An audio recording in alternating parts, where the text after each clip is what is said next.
So just a little background. This is where we are working, as Lalita said, here is in Uttar Pradesh. And even though it's not the biggest country, state in the country, yes, I need to focus. Coffee, please. So it is the most populated state in the whole India.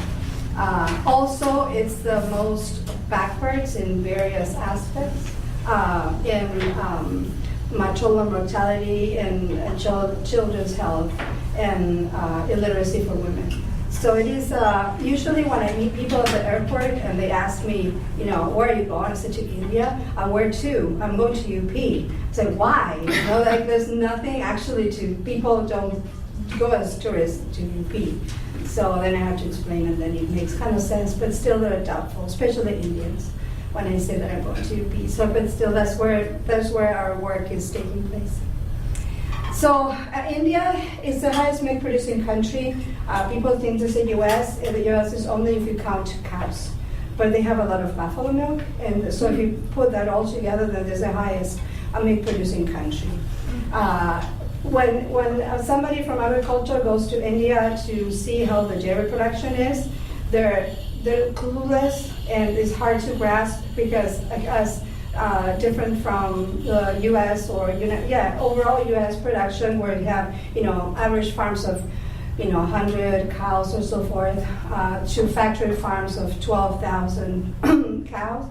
This is all over the place, all over the different states. Small scale dairy farms with 1 or 2 cows on buffaloes. So that's average. And you have then bigger farms that are coming up right now, but overall it's just like this.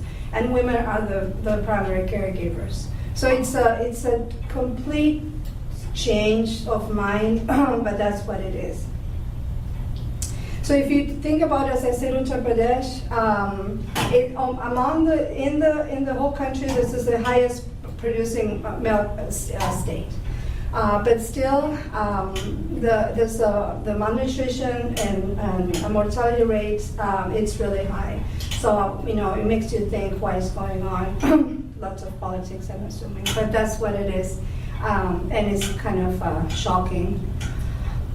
So why I'll show you what this is. So why, we focus on women, and I wish you could see this, because, here are men playing cards, just smoking, sleeping, and they're drinking, and here all this, dirt poor family, and this is her putting the, money for the man, so it's like coming to a, like a bottomless pot, and so that's why they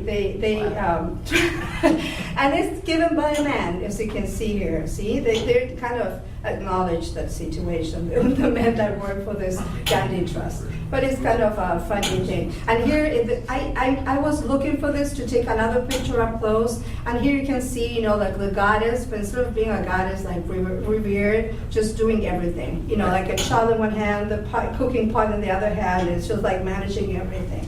So that's, women don't realize that how much they do. They just take it for granted. That's what they should do. And so that the idea is to empower them and see that, well, this is actually not the case. You can change things a little bit if we can. So again, responsibilities for these women in agriculture. So almost double the percentage of female to male ratio. So women are really involved in agriculture.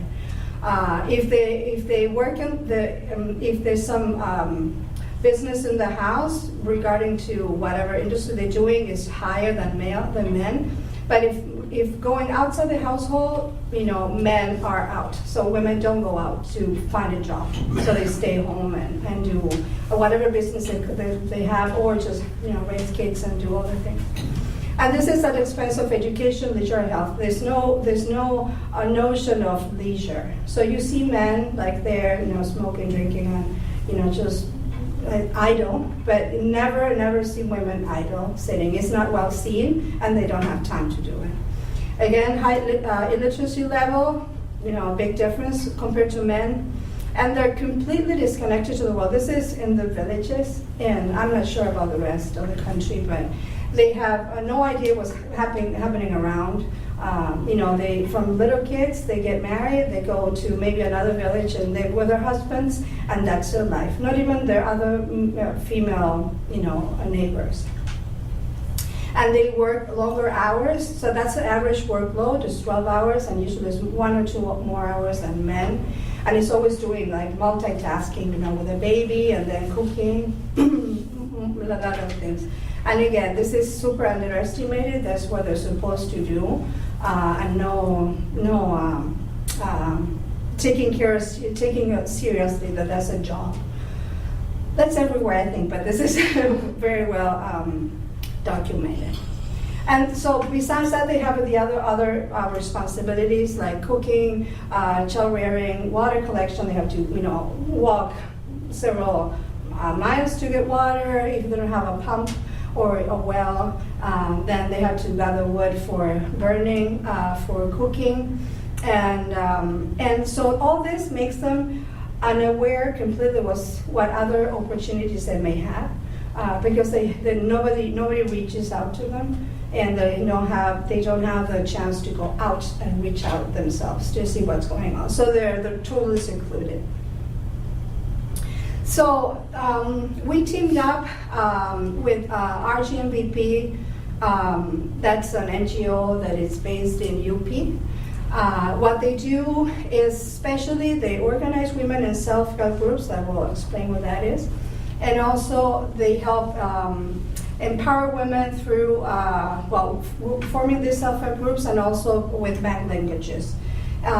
Before, women, they didn't have access to any credit whatsoever. They were ripped off by the bankers. They were very skeptical about loans.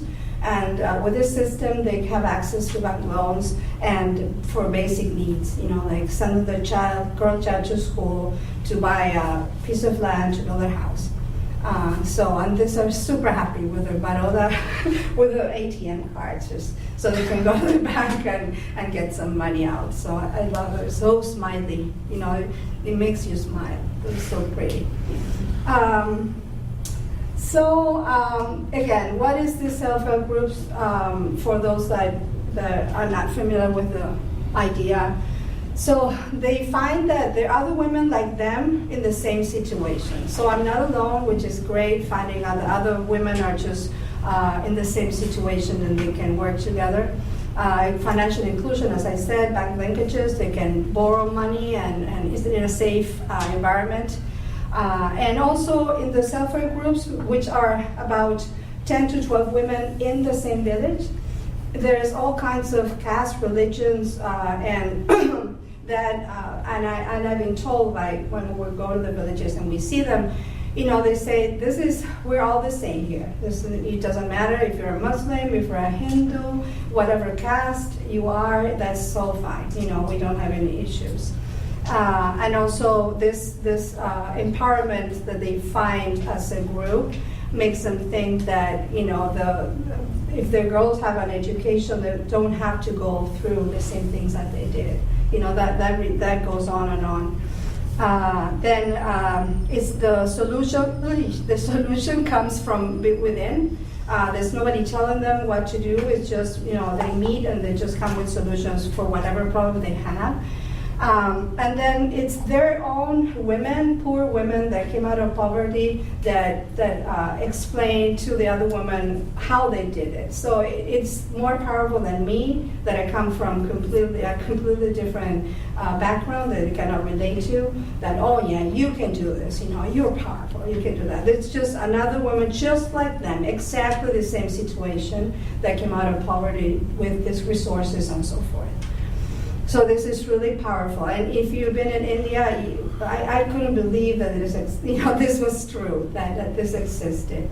So what they do is this. There's this CRP. That's a community resource person, somebody that's already trained by the trust to explain to the community what these self-help groups are.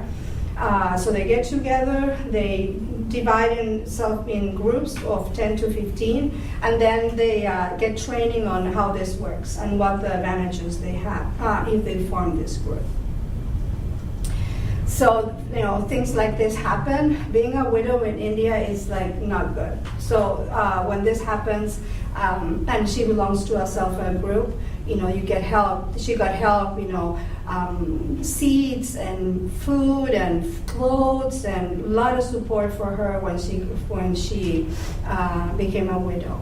So this is really, and I heard lots of stories about this as well. So this is not an isolated case, and so that is really, really powerful.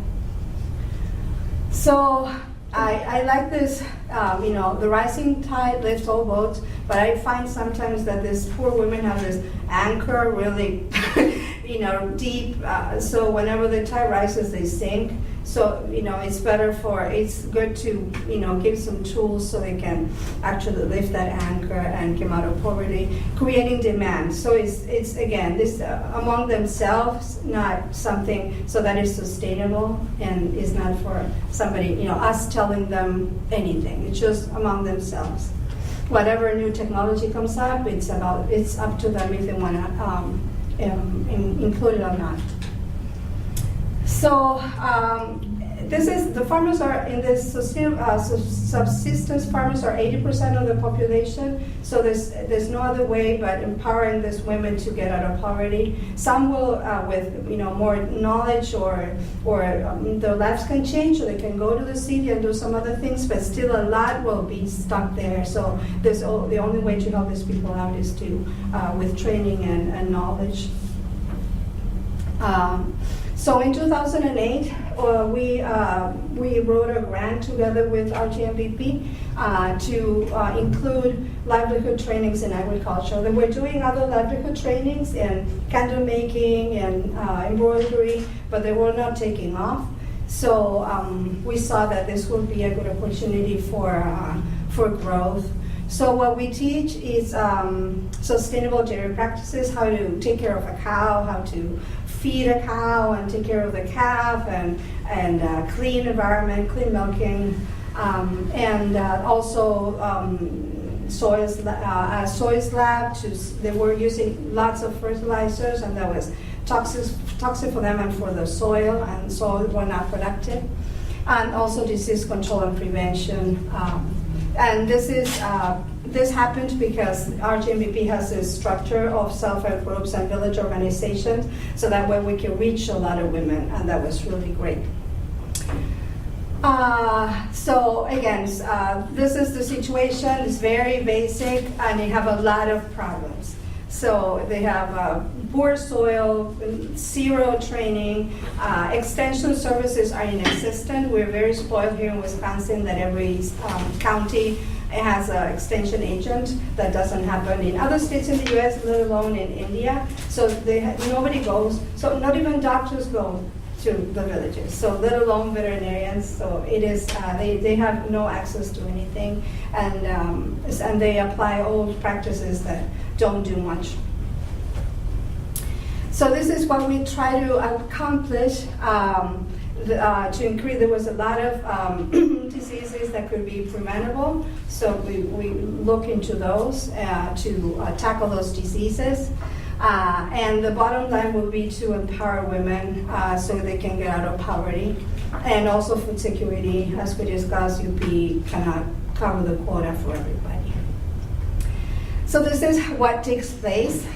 So the block or the village person from RGMBP gathers women from the village, and this was last summer, and it was, I think, 115, and it was so hot, and you have to close the window, because if not, you cannot see a thing. So it was quite hot, but still we survived. And then when we're done, the women divide in groups, and then they write down in these pieces of paper what they recalled. So they have to, and we tell them that they will have to do that. And usually and that's a checkpoint for us to see if what we're doing actually, makes sense for them. And so because we know what they recall. And they have to, these women don't know each other, they come from different villages. And so that's really important too, so they get to know other women. And they have to work together. So these two were not even friends, or they didn't know each other. And they had to come up with solutions and, for a common goal. Then we usually there's a training center where the first picture was taken. And we have a hands-on part where we look at the cows. And now there's the people that are buying more cows. There's an open market, which is really complicated because here, if a cow is sick, you can get rid of that cow. Not there. So the cows get transferred from one hand to the other, and so disease control is really a big problem. So we tell them what to look in a cow, which is healthy, which is not healthy. And then we have visitors too from other areas. This is a guy from artificial insemination company that is explaining what he does.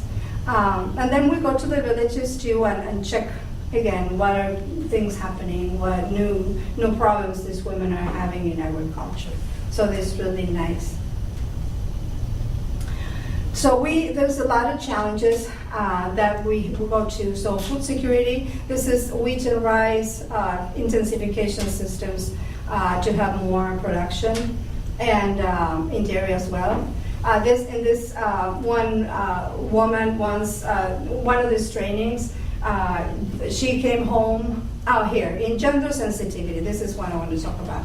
So she came home and she said, "Oh, now, honey, I learned this wonderful technique for increasing our, wheat and rice production. So instead of like broadcasting the seeds like that, just go and, plant in a line." And he said, "Whatever, I don't want to know about it. Just, get this little plot and you do whatever you want." So she did what we told her.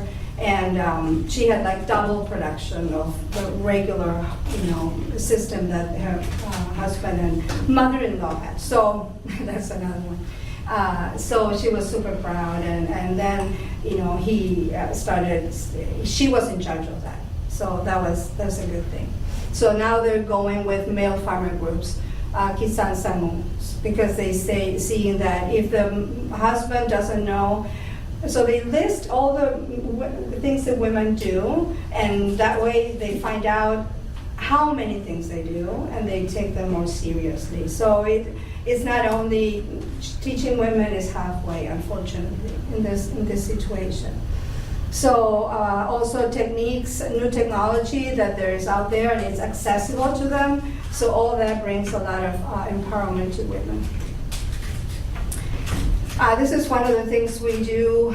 So the PowerPoints, we do PowerPoints is very basic because there's half of the women are illiterate. So this is one thing that if you boil the milk, then you're fine, and if you don't, you feel sick. So and there's always somebody saying, "My neighbor doesn't boil the milk and she got really sick." This interruptions, of course, that go on during the training. It doesn't go smoothly, but it's great because they kind of say what you want, your point. That's more even valuable than me standing there saying whatever. So that's really cool. And there's another one that's very funny. They were not giving water to the cows for some unknown reason, like free choice. They were just giving 3 times a day. So we're saying, do you drink, or your husband 3 times a day? You never do. You drink around the clock. The same for the cow. You don't want to give her 3 times a day. So there's always women, those community resource person. They have this flip charts. So whenever we leave, they impart the trainings themselves. So it's not lost. Like we come back. So this brings a lot of chuckles about the husband having water 3 times a day because they would get beat up. Okay, so there's a training in agriculture as well with compost making, and what happens when you have to use less fertilizer, and what a good soil looks like. There was a faculty from soils department that was there 2 years setting up soil labs, and that's when they discovered there was a lot of fertilizer used, way too much. And so that's also part of the training, although I don't participate in this too much. So from 2008, we saw a lot of positive in increased milk yield. So now people, there's twofold, so increase in income by $50 or 2,000 rupees per family a month. And cooperative that's called Mother Dairy is setting up bulk tanks close to the villages because that's an issue. There's no cooling system. So they have to either have middlemen, which is not the best situation. They're better off selling directly to Mother Dairy, and they're seeing the profits, so they're having more bulk tanks as things get better. So that's really great for them. That was not before. So there were no cooperatives around in the area.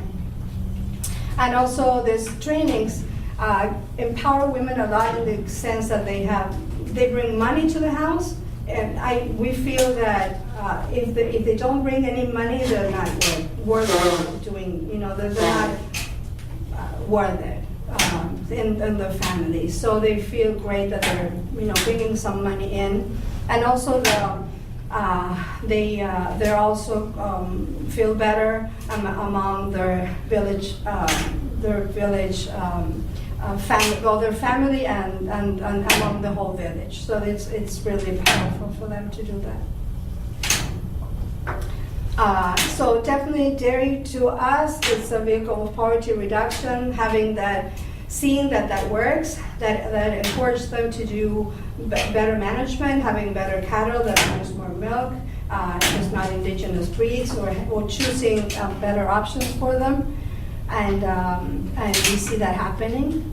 And then that same region had a Gates Foundation grant on health.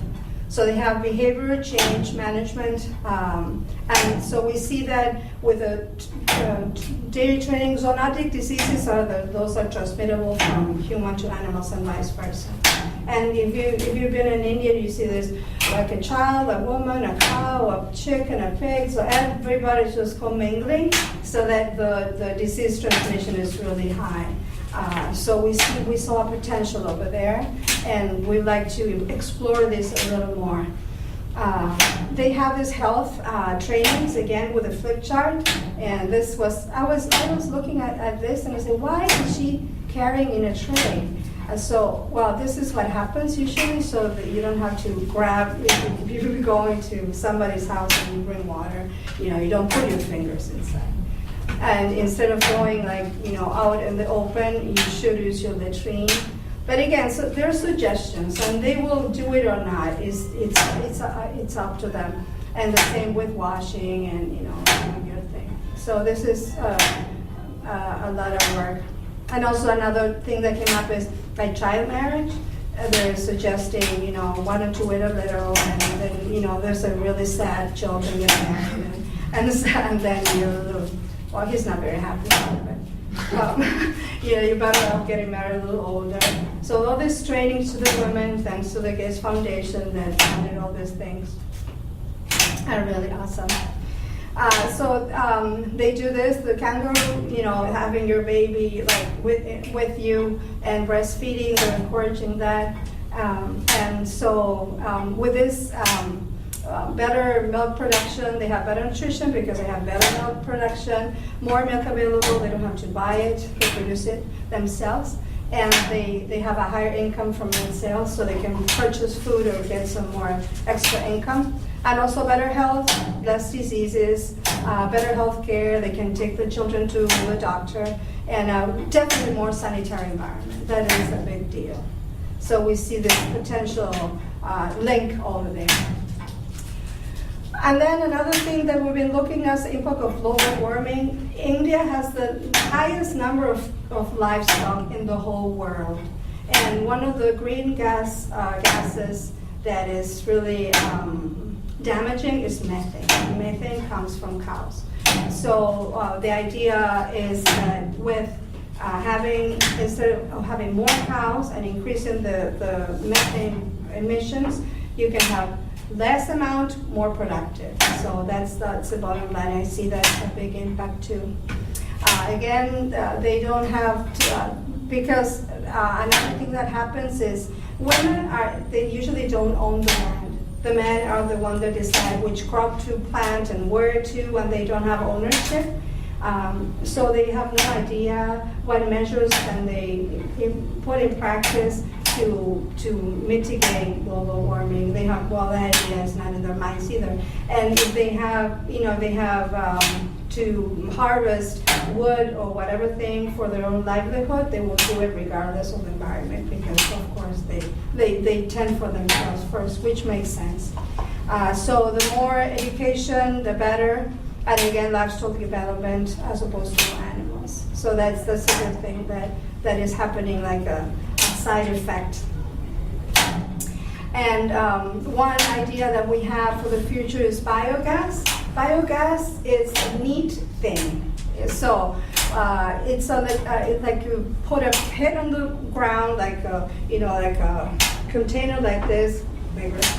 And so you have a latrine, the human waste, animal waste, go to this place. It ferments and produces gas that doesn't smell like anything, just like odorless gas. And then it goes to their house, so they can cook with gas instead of burning stuff. So, and the slurry, which is left out, can be used as fertilizer anyway, so it's like awesome thing.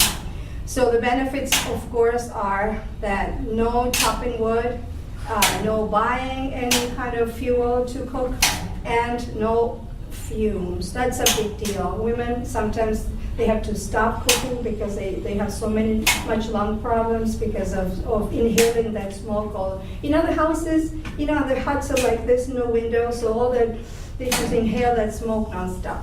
And also there's less time for them to go and fetching that wood. So it's super amazing technology. And another bonus that I read about this, and I almost just couldn't believe it. There's another benefit of having latrines that is something that is promoted, that women can go and relieve themselves anytime, right? Because if not, they have to go at night. And when they go at night, they step on snakes and stuff, and they get bitten. And so another benefit of having the latrines and the biogas plant is that they're healthier. They don't get bitten by snakes. And can you believe it? It's like, some things that you never think about. And I was like, oh my God, we have it easy. So, also the biogas reduces the amount of bacteria that is in human waste and animal waste, and that way you can spread it in the field without transmitting those diseases to humans. So it's a really awesome thing to do. So, with money from that USAID grant, we set up a training center in Jais that is close to Ameti. And we have a cow shed with that picture of the cow. It's over there. There's a kitchen garden, and so the idea will be to have a biogas plant to start to produce haylage and how to preserve some forages for the cows can have, like a demonstration farm. And I know that in the future, milking machines will come, and other tools for drudgery reduction, so that women can have. Some tools are designed for men, and there's no way that they can use it for the strength that they have, or how they're designed. If the women have to sit like this, it will never be, such a thing. So there's this place could be like, if somebody wants to have a showcase of the tools that they're designing that can go, and so women can have more exposure to new technologies that are coming up. And so another thing would be, we've seen some videos women, because as they're illiterate again, so they would have to be something that's very visual. So they can explain things that they're doing. We had in one of the trainings, we encouraged the baby calf to drink colostrum, which is the first milk. That's like all the antibodies for defenses. And that was something that for some reason they were not doing. And in one of the trainings, one of the women stood up and said, since I gave colostrum to my calf, he grew strong and I never had any problems. So those kinds of things would be nice to video record and then show that to other people, women, how they came to a solution for their problems with, through their own voice. And then again, technology transfer, that's really a big deal because nobody reaches out to these women, they're kind of alone. And so that we will try to do. So it will training, input, and then extension services. So they need all of them. If not, and also market languages. With Mother Dairy, they're having that. So it's quite cool. So that will be, our strategy. Team up with health education, and then we'll really, really support the women farmers for food security. And this is what, I'm missing a picture. If we ask the women what the money, why they want the money for, is to send their child to school, and which is a new thing, and that's really important. And then I've just been there, and they're really excited about internship opportunities. There's been other students that, not from UW, from other universities that have been there. And the scope is so broad. You can do all kinds of things, not only agriculture. They work with these self-help groups on health, on empowerment, on livelihood. So it's so big, and they're so happy to support, to have a student around. They have a guest house, so that you stay in the guest house with other people sometimes. So it's super friendly. This is the first time I go by myself. I always go to my coworker, the one in the first picture, and it was quite an adventure, but nothing happened. My husband was kind of are you going by yourself? With the stories of India and everything else. But there they take you, they bring you, and you're not out and about much. If you want to, you can. But it's a fun place to be, and there's a lot of projects going on and things. I really encourage you, or some of you know that will be willing to do such a thing. They're happy to do that. We're looking for still funding. That's a big deal. But the Gates Foundation was visiting in the last trip, and maybe they're willing to support a project with seeds, so the women can have their own seed bank, and they don't have to rely on subsidies that come and go, presents before elections. They're very vulnerable. Others can go and fetch seeds from somewhere else, but if they get used to that system, then they just don't have other means. And seeds, it's just food, wheat and rice for themselves usually. So they have to find a way of getting away from any dependence of any kind. They got freed from bankers, they got freed from so many things. So I think that idea of the Gates, it's quite cool. So that's about it. I was really short, but I can show us the video. I can show a video, to just wrap up and see what the RGMVP Trust does, and that's what we've been working on hard. Yeah. Every time I come back, I'm really tired, so I'm kind of it's quite a sight. I think I read in a book once, and I think I told you, Lalita, that everything that you say about India, the opposite is true. It's so intense. if you do. Okay.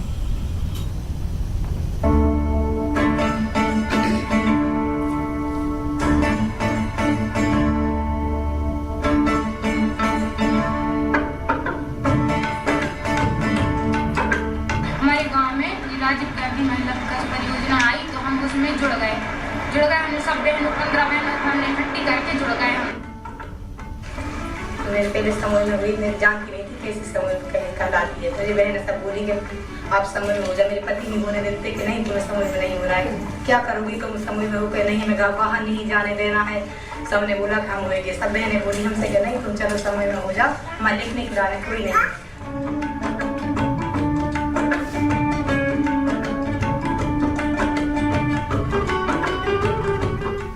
जब मेरी शादी हुई थी inter के बाद, तो जब पहले तो इंटर ही पास किया था, लेकिन जब शादी हो गई तभी उसी बीच में समूह आ गया था 2008 में। तो जब से मैं समूह में जुड़ी थी और जब उससे पैसे मिले तो मैंने फिर फर्स्ट ईयर की बीकॉम फर्स्ट ईयर कॉमर्स से वो अपने मायके में फार्म डाल कर किया था, और उसके बाद फिर सेकंड ईयर की, फिर इस साल अब फाइनल कर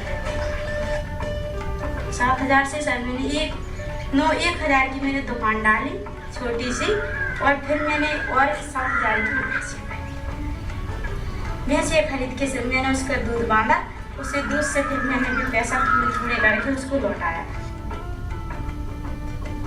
10,000 रुपये लेके मैंने उसको अपनी दुकान में सामान रखा, और उसकी आमदनी से फिर मैंने एक पति हमारे बोले अब परेशान होते हैं तो हमने कहा है, तो बोले हमको गाड़ी ले दी। हमने उसकी बचत से उनको गाड़ी ले दी।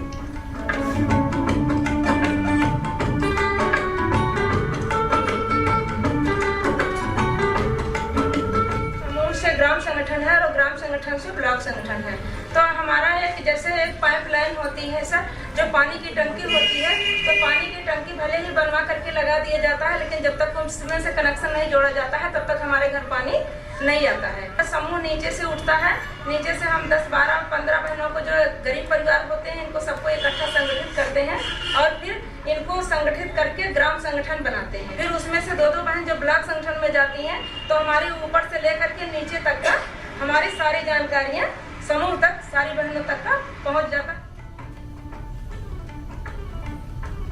हम लोग जैसे गांव में 1-2 महिलाएं गए तो प्रधान जी ने कहा जाओ तुम्हारी बस की नहीं है कि ये काम करना, जाओ यहाँ पे कोई काम नहीं मिलेगा तुमको, और तुम क्या काम करोगी? तो हमने जो कहा 1-2 जने गए, हमने कि ऐसा नहीं, हम पूरी 15 महिला जाएगी, हमें जैसे खुशी महिला स्वयं सहायता समूह में पूरी महिलाएं गए। हाँ जी प्रधान जी आप काम दे रहे, अगर आपको काम नहीं है तो इस पर साइन कर दीजिए कि हम काम नहीं दे सकते, तो जैसा हमें दिखाएगा वैसा हम करेंगे। प्रधान जी कहने लगे ठीक है हमारे इधर आए के सुमन तुम्हें क्या करना है, तुम्हें काम मिल जाएगा, तुम सबका बीमा क्यों ले रही हो?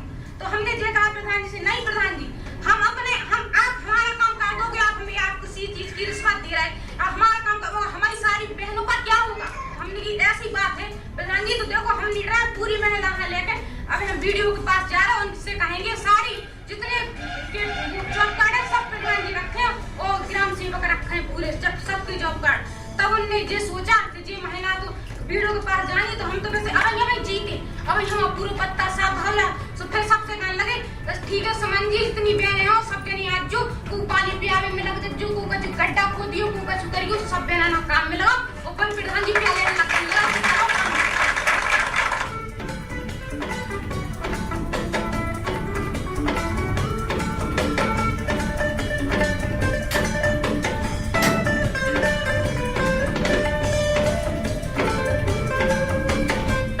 थे कि हमारे अगर कोई बाहर आ गया तो हम पर्दा डाल के अपने भीतर आ जाते, हमें कोई मतलब नहीं था कि ये कौन। समूह से मान मिलता है, सम्मान मिलता है, ज्ञान भी मिलता है, बच्चों को शिक्षा मिल रही, हम अपने एजेंडा बिंदु उठाते हैं, हम स्कूल पे जाते हैं, मिड डे मील पर हम उस पर भी चेक करते हैं। मैं एक शहरी आदिवासी हूँ, मुझे कभी नहीं लगता था, मैं ये सोचती थी ये जंगल से लकड़ी ले जाके मेरी पूरी जिंदगी इसी में गुजर जाएगी। आज हम ना किसी से डरते हैं, पहले तो हमको ये डर लगता था किसकी बात करें, कहाँ जाए। अब जो है समूह से किसी के खेत नहीं गिरवी रखे जा रहे हैं, किसी के जेवर नहीं गिरवी रखे जा रहे हैं, किसी के बच्चे जो हैं कि मतलब बीमारी के मारे मरने नहीं पा रहे हैं, अस्पताल में भर्ती हैं, इधर से हम पैसा निकलवा करके उधर भिजवा देते हैं।